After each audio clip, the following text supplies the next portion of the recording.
బ్రేకింగ్లో చూస్తున్నాం. విశాఖ జిల్లాలో భూ ప్రకంపనలు కలకలం రేపాయి. తెల్లవారుజామున పలు ప్రాంతాల్లో భూమి కంపించింది. రెక్టర్ స్కేల్పై భూకంప తీవ్రత 3.7గా నమోదైంది. అల్లూరు జిల్లా జి మాడుగులలో భూకంప కేంద్రం ఉన్నట్లు శాస్త్రవేత్తలు గుర్తించారు.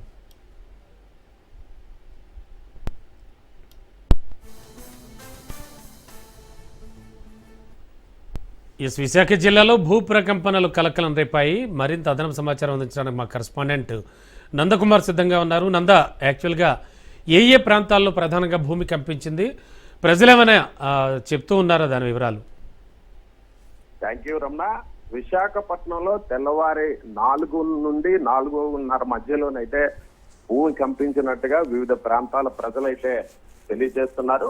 ముఖ్యంగా చూసుకుంటే విశాఖ నగరంలోనే ఈ యొక్క భూ ప్రకంపనలు కొంత మేరకు ఉన్నట్టుగా మనకు సమాచారం అయితే అందుతుంది. అయితే దీనిపైన ఏదైతే నేషనల్ సెంటర్ ఫర్ సిరాలజికల్ ప్రకారం 3.7 దీని యొక్క తీవ్రత ఉన్నట్టుగా మనకి ఇప్పటికే తెలుస్తుంది. ఒక్కసారిగా అందరూ గాఢ నిద్రలో ఉన్న సమయంలో భూమి కంపించడం, అది ముఖ్యంగా మనకున్న సమాచారం మేరకైతే ఇటు అక్కేపాలెం, మహారాణిపేట, మధురవాడ ఇటువంటి ఏదైతే కోస్టల్ తీర ప్రాంతం ఉన్నదో ఆ ఏరియా అంతా కూడా ఈ యొక్క తీవ్రత కనపడినట్టుగా కొంత మేరకి ప్రజలు కూడా చెప్తున్నారు.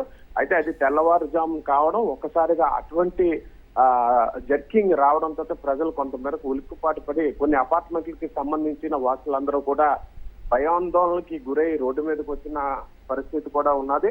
అయితే ఓవరాల్ గా చూసుకుంటే ఇటువంటి భూకంపం ఏజెన్సీలో కూడా, విశాఖపట్నం ఏజెన్సీలో కూడా ఈ యొక్క ప్రకంపనలు వచ్చినట్టుగా అక్కడ గిరిజన ప్రాంత ప్రజలు కూడా తెలియజేస్తున్నారు. ముఖ్యంగా పాడేరు, మాడుగుల ఇటువంటి ప్రాంతాల్లో కూడా ఈ భూ ప్రకంపన అనేది సంభవించినట్టుగా తెలుస్తుంది. అయితే ఇది తీవ్రత పెద్దగా లేనప్పటికీ కూడా దాదాపు మనకున్న సమాచారం మేరకు ఇది 3.7గా దీని యొక్క తీవ్రతను ప్రస్తుతానికి విశ్లేషించారు. అయితే ఒక్కసారిగా అది ఇటువంటి కోస్టల్ ఏరియా జిల్లాల్లోని భూకంపనలు ఎంత మేరకు వచ్చాయి, అంటే ఇది సముద్రంలోనికి వెళ్ళినాయా, ఎట్నుండి వచ్చిందనే దానిపైన ఇప్పటికే పరిశోధనలు అయితే స్టార్ట్ అయినాయి.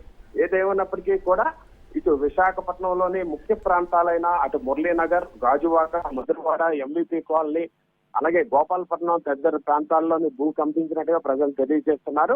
ఇప్పటికే అధికారులందరూ కూడా సంయత్నమై దీనిపైన దానికి సిసియాలజీకి సంబంధించిన అధికారులతో ఇప్పటికే మాట్లాడుతున్నారు.